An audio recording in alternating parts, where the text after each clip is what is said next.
연애할 때를 생각해보면 어떻게 내가 상대의 마음에 들 수 있을까? 그것이 최대의 관심사입니다. 어떻게 하면 멋있어 보일 수 있을까? 어떻게 하면 예뻐 보일까? 그 사람 마음에 들면 처음엔 하늘의 별도 다 따라준다고 그렇게 얘기를 합니다. 하는 남자도 거짓말이고 듣는 여자도 거짓말인 걸 알지만 믿죠. 그럴 거라고 얘기를 하면서 누구나 처음에는 다 그렇습니다. 그런데 사람이라는 게, 그리고 사람의 사랑이라는 게 평생 그대로 유지되기가 쉽지 않더라는 겁니다. 과학적으로 말해도 사랑에는 유기간 같은 것이 실제로 있다라고 이야기합니다. 호르몬이 나와서 사랑할 수 있는 것은 몇 달 혹은 몇 년, 이것을 넘기기가 쉽지 않다라는 것이죠. 사실 사람이 처음에 사랑하는 사람을 만난 것만큼 설레이고 매번 얼굴이 빨개지고 심장이 빨리 뛰면요 죽습니다. 매번 그럴 수 없다는 걸 얘기하는 것이죠. 그렇다면 사랑은 어떻게 해야 유지가 될 수 있을까요? 사랑에 대해서는 뒤에서 계속해서 나누고 오늘 말씀을 한번 보도록 하겠습니다. 지난주에 함께 나눈 요시아라는 왕인데 남유다의 솔로몬 사후에 남유다와 북이스라엘로 나뉘면서 약 20명의 왕이 있었다고 제가 말씀드렸어요. 그 중에 하나님께 소위 극찬을 받은 왕이 히스기야라는 왕과 요시아라는 왕 둘밖에 없었다고 제가 말씀을 드렸습니다.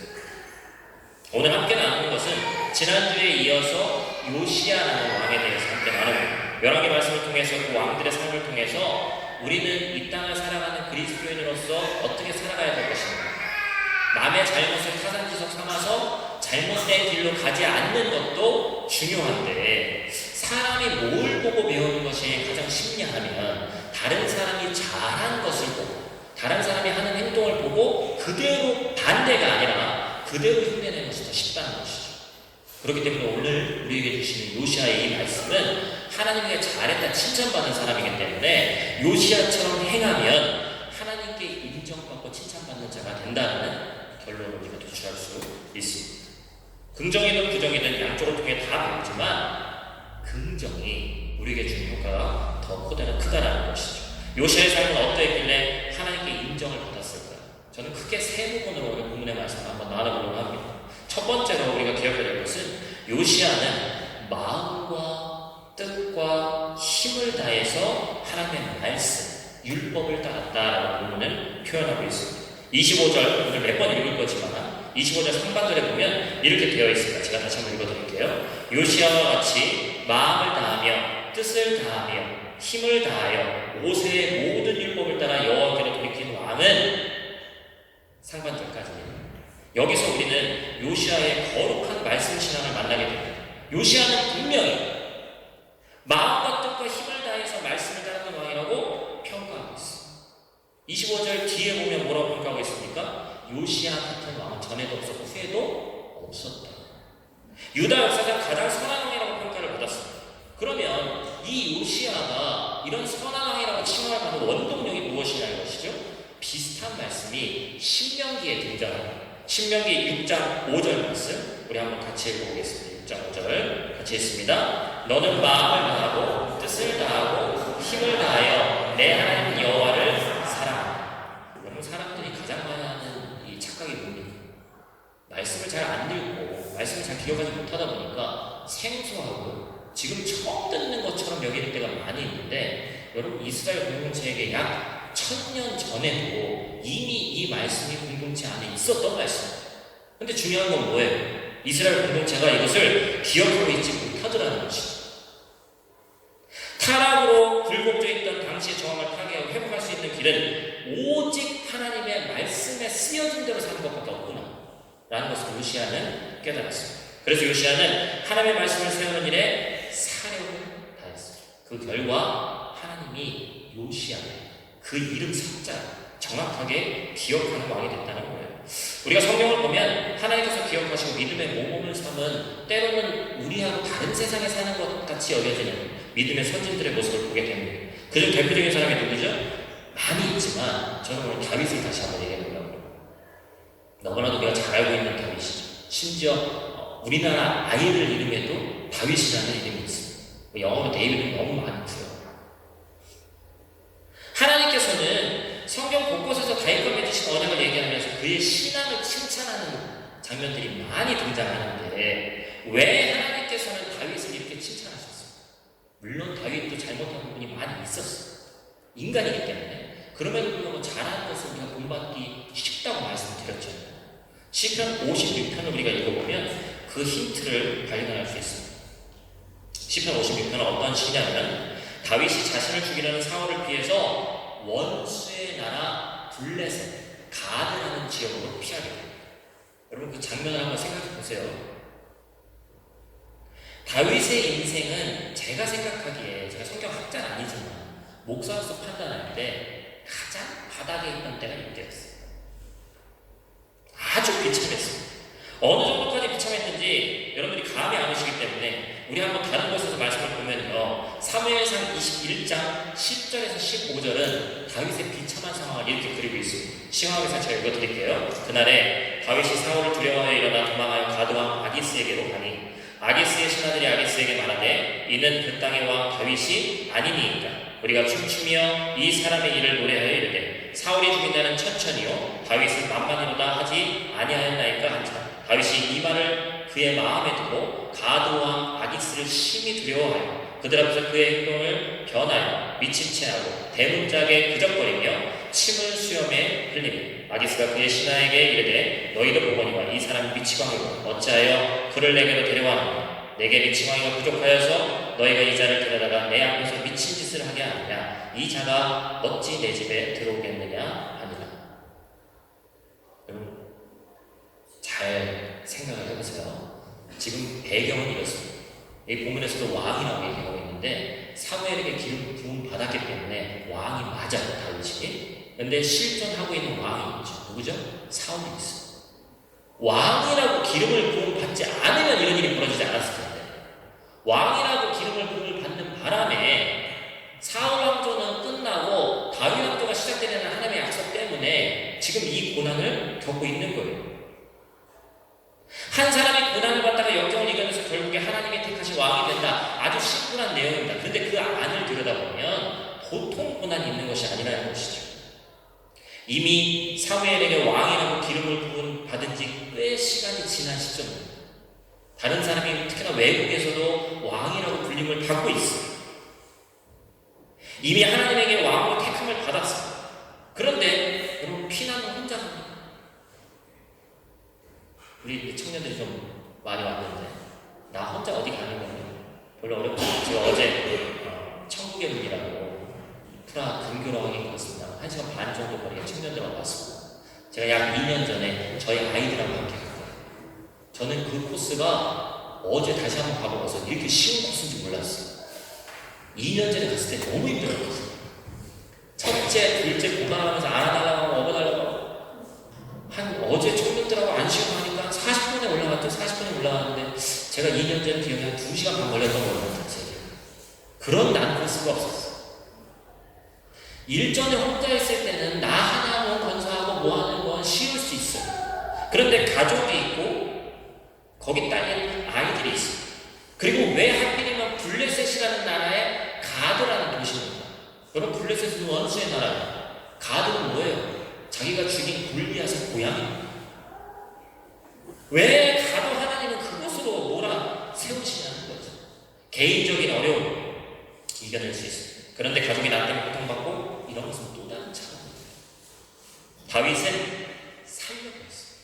어떻게 해서든지 살아서 이루려고 하는 것들이 있었다는 거예요. 우리가 착각하는 것이 구약에 등장하는 믿음의 선진들에게는 하나님이 매일같이 실존적으로 임재해 주셔서 직접적으로 눈앞에 나타나시고 말씀으로 너는 이렇게 해라 하고 얘기하신 걸로 생각을 하시는데 절대로 그렇지 않다는 것이죠.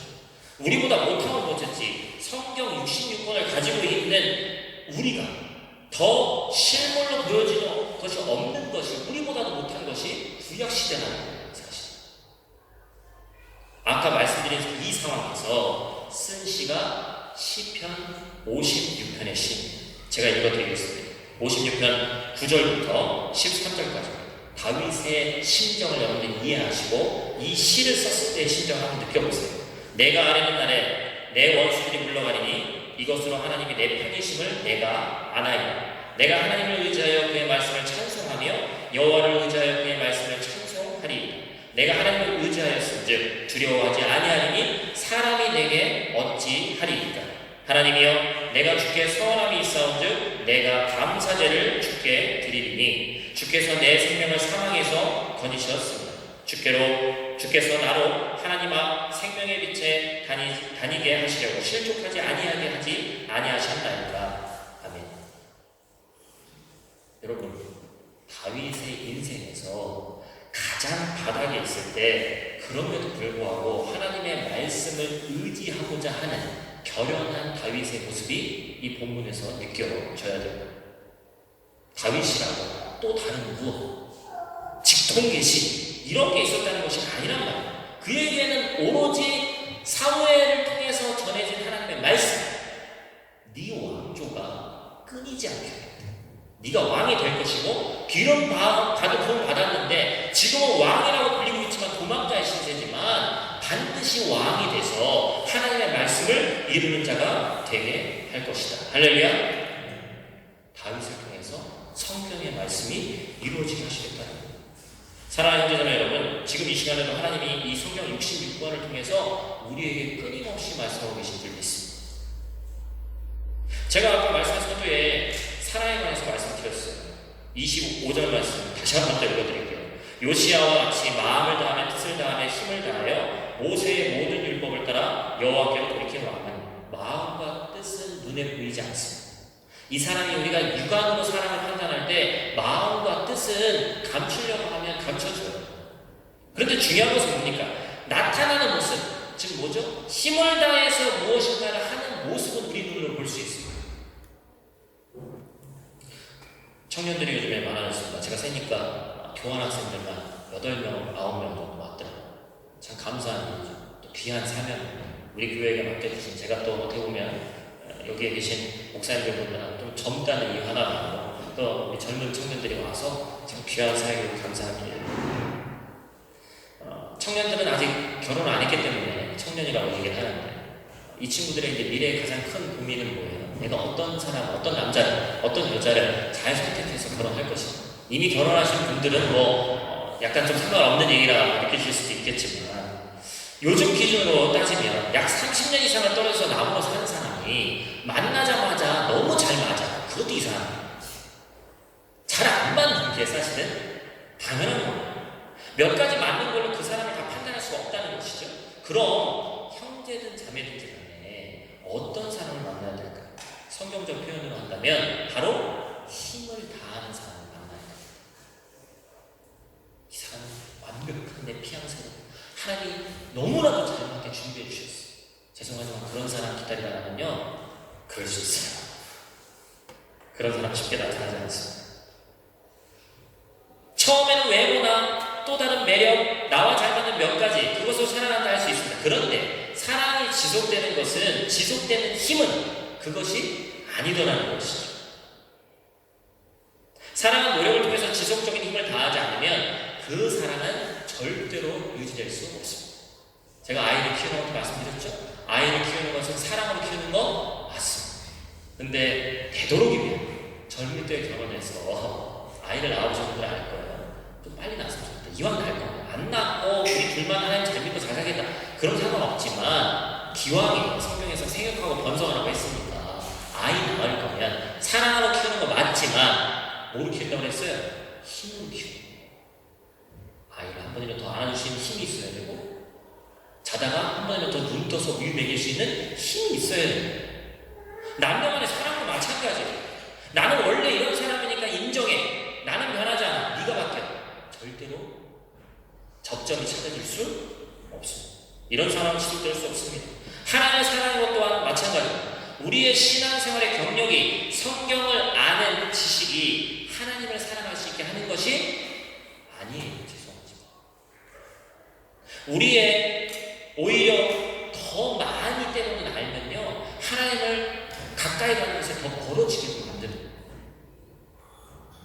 하나님을 사랑하는 것은 나의 마음의 방향을 제대로 정하고 그 말씀을 신뢰하기 위해서 내가 인간적으로 최선을 다한 힘을 다해야지만 가능한 일이다. 그것이 바로 하나님을 사랑하는 것입니다. 다윗이 쓴 시편 56편에서 여러분은 무엇을 보셨습니까? 대단한 믿음의 사람. 나는 이러지 못했을 텐데. 그걸 느끼셨어요? 아니요. 저는 56편 말씀을 다시 한번 성경 본문을 준비하면서 읽으면서 다윗의 나약함이 느껴졌어요.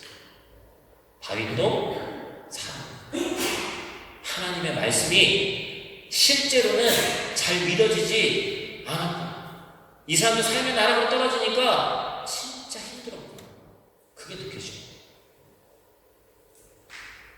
저는 다윗이 시를 쓴 그 오래된 종이 위에 눈물로 함께 쓰여졌으리라 확신합니다. 그의 믿음은 이미 바닥을 쳤고 자신이 블레셋 왕 앞에서 그 비참한 행동으로 했을 때 자존감이 이미 바닥으로 떨어졌어요. 하나님의 말씀은 더 나에게서 멀어진 것 같고 신앙의 근간이 흔들 때 쓴 시가 이 시예요. 그러나 아무것도 남지 않은 것 같은 그때에 다윗은 인생의 밑바닥에서 하나님이 하신 약속의 말씀을 끄집어냅니다. 그러면서 12절 뭐예요? 하나님이여 내가 주께 소원함이 있사온즉 내가 감사의 제사를 주께 드립니다. 여러분 감사할 수 있는 환경이 되고 조건이 돼서 감사하는 건 누구나 할 수 있는 일입니다. 그런데 전혀 감사할 수 없을 때 하나님께 감사의 제사를 다윗은 드립니다. 굳이 다윗과 우리가 다른 게 있다면 이게 다른 거예요. 하나님 아무것도 내 삶 가운데 남지 않은 줄 알았더니 하나님의 말씀이 내 기억 속에 내 심령 속에 남아있고 그 말씀을 내가 이 삶의 나락에서 우리 가족들이 다 보고 있고 내 자녀, 아내, 나를 따르는 사람들 목숨에 걸려있어서 그거 살리려고 하는 게 아니라 하나님이 하신 말씀이니까 그 말씀만 바라보고 내가 나아가겠습니다. 솔직히 흔들리고 솔직히 힘들고 눈물이 나고 다 포기하고 싶지만 하나님이 하셨기 때문에 그 말씀을 따라가고 감사의 제사를 드리겠습니다. 이게 오늘 이 다윗의 고백이에요. 여러분은 여러분의 인생의 밑바닥에서 여러분에게 힘을 줄 하나님의 말씀이 있는지 여러분의 삶을 돌아보시기 바랍니다. 성경은 밑바닥까지 절대로 내려가지 못하게 하겠다고 보장해주는 책이 아닙니다. 그 삶의 밑바닥에서 손을 내미시고 여전히 나를 사랑하는 하나님의 사랑을 느낄 수 있는 책이 하나님의 말씀이고 성경책인 줄 믿습니다. 여러분 우리의 신앙의 근간을 다시 합니다. 그리고 내 삶이 지금 현재 만약에 밑바닥에 있다면 그 삶을 다시 한번 제자리에 돌리고 그리스도인의 자리로 올려앉힌 말씀이 오늘 선포되는 말씀이고 나에게 매번 들려지는 하나님의 말씀이라는 사실을 잊지 않는 여러분들 되시길 주님의 이름으로 축원드립니다. 두 번째로 요시야는 무엇을 했습니까? 하나님 앞에서 유월절을 지켰습니다. 본문 23절 말씀을 보니까 요시야 왕 18째 해에 예루살렘에서 여호와 앞에 유월절을 지켰더라 이야기하고 있습니다. 그런데 참 흥미로운 장면이 등장하는데 본문 22절 말씀을 보니까 사사시대부터 요시야 왕에 이르기까지 온전한 유월절이 지켜진 일이 없었다라고 말씀합니다. 더러 유월절을 지킨 왕들이 있긴 했지만 상황에 따라서 조금씩 바꿨다는 거예요. 하지만 요시야는 달랐습니다.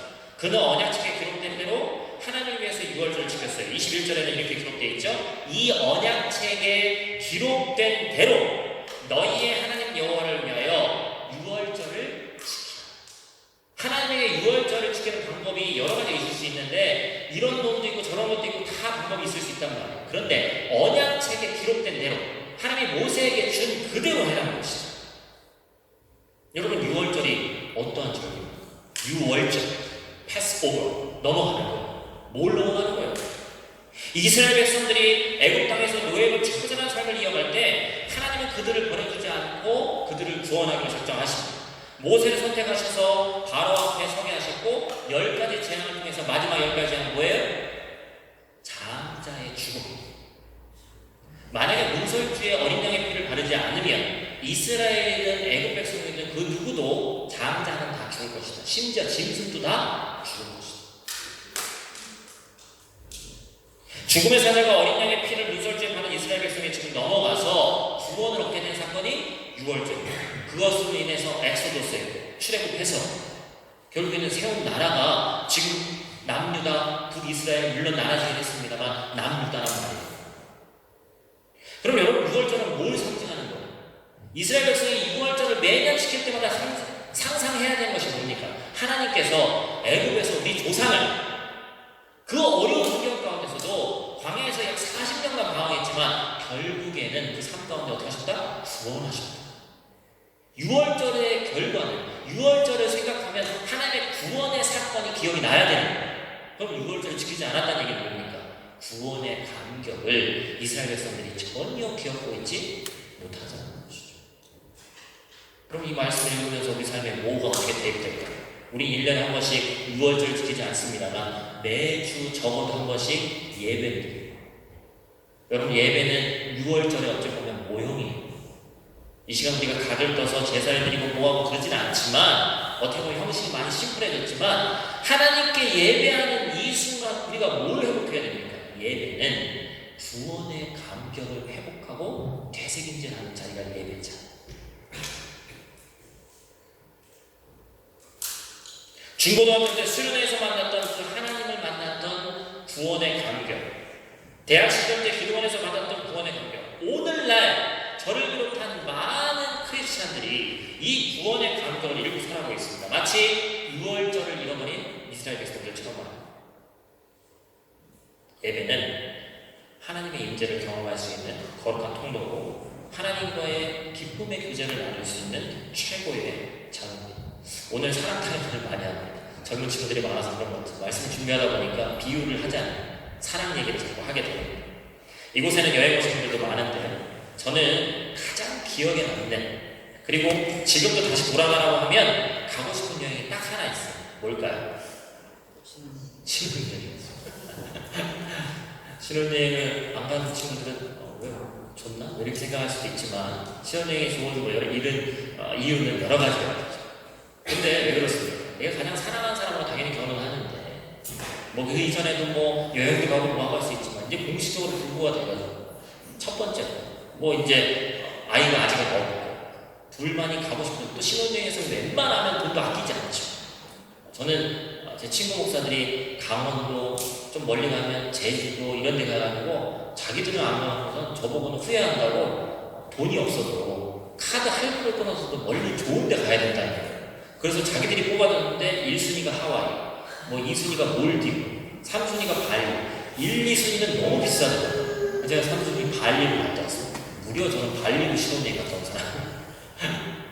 발리에 가서 신혼여행 갔는데 둘만이 있고 그 발리는 그 특징이 풀빌라가 많아요. 그런 게 있어요. 얼마나 로망있습니다. 사랑하는 사람과 함께 그 넓은 데서 수영도 하고 사진도 찍고, 그때 인스타는 안 했습니다. 만약에 그때 했으면 여러 가지 많이 찍었을 거예요. 그렇게 사랑하는 사람과 시간을 많이 보내고, 여행을 하는 분들에게 들어보니까 허니문 이제 여행 쪽은 웬만하면 많이 안 싸웁니다. 가끔 싸워서 가는 차 안에서 이제 말도 안 하고 해서 쪽팔쪽할 때도 있지만 그래도 웬만하면 허니문이기 때문에 웬만하면 좋게 넘어간다, 그런 얘기를 제가 들었어요. 우리가 언론 같은 데서 보도하는 걸 들어보면 한국 축구가, 제가 축구 좋아하니까 축구 사령탑 감독을 딱 들어요. 그러면 이제 한 달 정도, 2달 정도 지나면요, 그 사이에서 이 사령탑이, 감독이 어떤 경기를 할 때는 웬만하면 이해하고 넘어갑니다. 그러면서 어느 시점이 딱 되면 언론에서 공식적으로 막 비난을 하죠. 그러면서 헤드라인에 나오는 단어가 있어요. 뭐예요? 이제 허니문은 끝났다. 여러분, 인생은 계속된 허니문이 아니라는 것이죠. 허니문은 물론 있습니다. 근데 그 허니문만 가지고 살아갈 수가 없더라는 겁니다.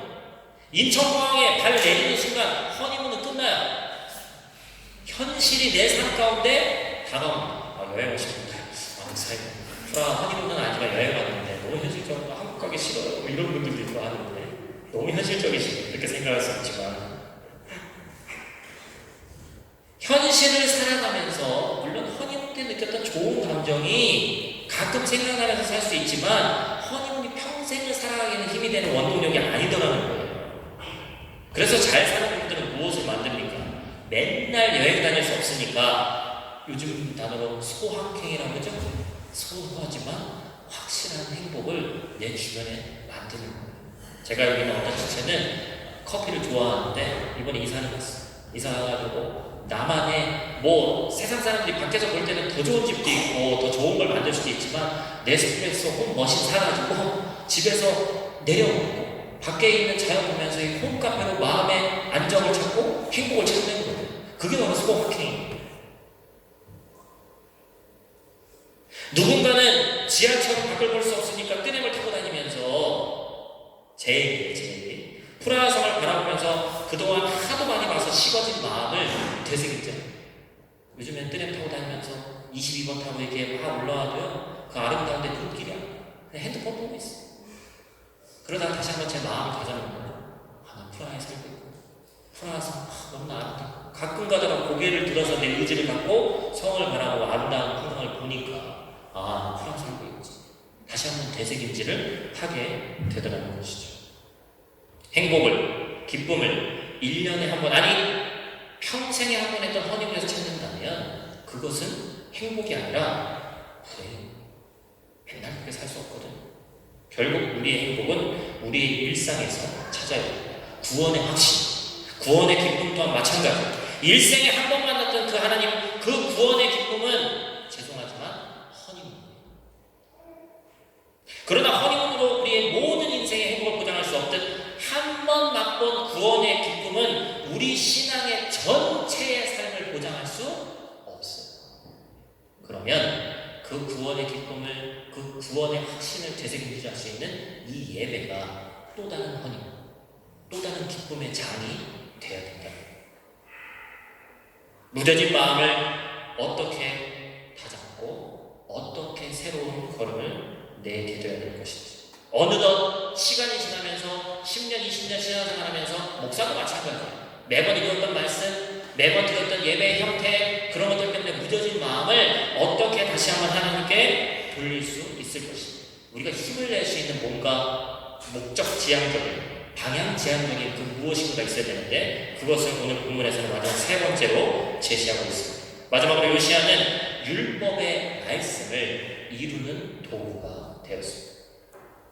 본문 24절 말씀에 보면 요시야가 또 유다 땅과 예루살렘에 보이는 신적 판자와 점쟁이와 드라빔과 우상과 모든 가증한 것을 다 제거하였으니 이는 대제사장 hil기야가 여호와의 성전에서 발견한 책에 기록된 율법의 말씀을 이루려 함이라. 이렇게 이야기합니다. 요시야가 하나님의 말씀이 성취될 것을 믿었기 때문에 하나님은 그의 삶을 통해서 하나님의 말씀이 성취되게 하셨습니다. 그래서 요시야가 누렸던 축복 중에 가장 큰 축복이 누구냐고 만약에 저에게 물어본다면 요시야의 인생을 통해서 선포된 하나님의 말씀이 이루어집니다. 많은 사람들이 하나님의 말씀을 듣고 그 말씀대로 살기를 다짐합니다. 그런데 자신의 전 인생 가운데서 하나님의 말씀이 반드시 이루어지려는 믿음을 갖고 끝까지 완주하는 사람이 우리 주변에 많지 않더라는 것이죠. 사람이 태어나서 이 땅에서 사는 동안 가장 복된 일이 무엇일까요? 돈을 가장 많이 버는 사람. 요즘은 저는 우리나라 장관 대통령도 되고 싶지 않을 것 같아요. 그렇게 해서 되면 뭐 특정인을 제가 절대 비난하고자 하는 게 아니에요. 그렇게 해서 되면 무슨 소용이 있을까요? 높은 자리에 오르는 것도 참 좋아 보이지 않습니다. 이 땅에서 오래 사는 것, 장수해도 물론 다 좋습니다. 그러나 하나님의 백성으로서 가장 복된 일은 하나님의 말씀 그리고 하나님의 뜻을 반드시 성취하는 사람. 할렐루야. 그게 가장 복된 삶입니다. 하나님께서 다윗의 인생을 어떻게 말씀하셨습니까? 사도행전에서 바울이 설교할 때 다윗은 이렇게 얘기합니다. 13장 22절 말씀이죠. 같이 한번 읽어보겠습니다. 사도행전 13장 22절 말씀 같이 읽습니다. 내가 이새의 아들 다윗을 만나니 내 마음에 맞는 사람이라 내 뜻을 다 이루리라. 다윗은 가만히 있는데 하나님의 뜻이 이루어진다는 얘기가 아니라 다윗의 삶을 통해서 다윗이라는 사람 도구를 통해서 하나님의 뜻이 반드시 이루어질 것이다. 이것은 하나님만 마음 먹는다고 되는 일이 아니라 뜻과 정성과 힘을 다한 사람이 힘을 다해야지만 가능한 일이더라는 겁니다. 결국 하나님 마음에 맞는 사람이었던 다윗은 내 뜻을 다 이루리라는 축복의 선포를 듣게 되었고 그 말씀 그대로 하나님의 뜻을 이루는 거룩한 도구로 세워졌습니다. 저는 다윗의 말씀을 읽을 때마다 더 은혜되는 게 있어요. 왜냐면 똑같은 죄이거든요. 다윗이 잘하는 말 써 있으면 괴리감이 느껴졌어요. 근데 심지어 저도 짓지 않을 법한 그러한 죄를 지어놓고서도 그럼에도 불구하고 하나님께 회개하고 돌아왔는데, 그런 다윗을 하나님은 다시 한번 받아주셨고 이 사람을 통해서, 다윗이라는 사람을 통해서 하나님의 뜻을 이루셨다. 이것은 우리에게 뭘 제공하는 겁니까? 우리에게도 또 다른 세컨 찬스가 있다는 거죠. 우리도 가능합니다. 결론입니다. 다시 한번 오늘 말씀 25절 말씀 다시 한번 보기를 원하는데요. 한번 같이 읽겠습니다. 25절입니다. 같이 읽습니다. 요시야와 같이 마음을 다하며 뜻을 다하며 힘을 다하여 모세의 모든 율법을 따라 여호와께로 돌이킨 왕은 요시야 전에도 없었고 후에도 그와 같은 자가 없었다. 하나님을 믿는 사람으로서 최고의 찬사가 무엇입니까? 어떤 사람이 프라하에서 목회하는 저를 보고서 하는 최고의 찬사가 무엇입니까? 목사인 저에게, 목사님 실물로 보니까 그래도 좀 괜찮으시네요. 사진을 봤을 때는 더 마른 것 같다니 모르겠어요. 실물이 더 말라 보이는지 뭐 사진이 그래도 모르겠죠. 그런 찬사가 좋을까? 목사님 말씀을 오래 많이 받았습니다. 물론 좋습니다. 근데 인간으로서 최고로 받을 찬사는 전에도 없었고 후에도 없었고 프라하에서 이런 신실한 사람을 내가 보지 못했네. 이런 하나님의 말씀. 이것을 여러분의 삶에 대입하면 뭐가 됩니까? 아마 이 자리에는 습관적으로 주일이니까 당연히 예배 드리러 오고, 매번 드리던 주일 예배니까 아무 기대도 없이 오신 분, 또한 반면에 좀 기대를 하긴 했고 그래서 온 분들도 있을 거예요. 그런 분들에게 주님께서 하신 비유의 말씀, 마태복음 21장 28절에서 31절까지의 말씀 한번 들려드리려고 합니다. 이 말씀 듣고 조금 지나고 이제 말씀 마칠 텐데, 마태복음 21장 28절에서 31절 말씀, 주님께서 뭘 비유로 얘기하셨나 한번 제가 읽어드릴게요. 그러나 너희 생각에는 어떠하냐? 어떤 사람에게 두 아들이 있는데 맏아들에게 가서 이르되 예 오늘 포도원에 가서 일하라 하니 대답하여 이르되 아버지 가겠나이다 하더니 가지 아니하고, 둘째 아들에게 가서 또 그와 같이 말하니 대답하여 이르되 실소이다 하였다가 그 후에 뉘우치고 갔으니 그 둘 중에 누가 아버지의 뜻대로 하였느냐? 이르되 둘째 아들이니이다. 예수께서 그들에게 이르시되 내가 진실로 너희에게 이르노니 세리들과 청녀들이 너희보다 먼저 하나님의 나라에 들어가리라. 여러분, 이 시점에서는 예배 자리에 처음 올 때 여러분들이 어떠한 마음의 자세로 왔는지는 전혀 중요하게 아닙니다. 말씀이 선포됐고 말씀을 들었고 그 말씀대로 사는지 안 사는지가 중요합니다.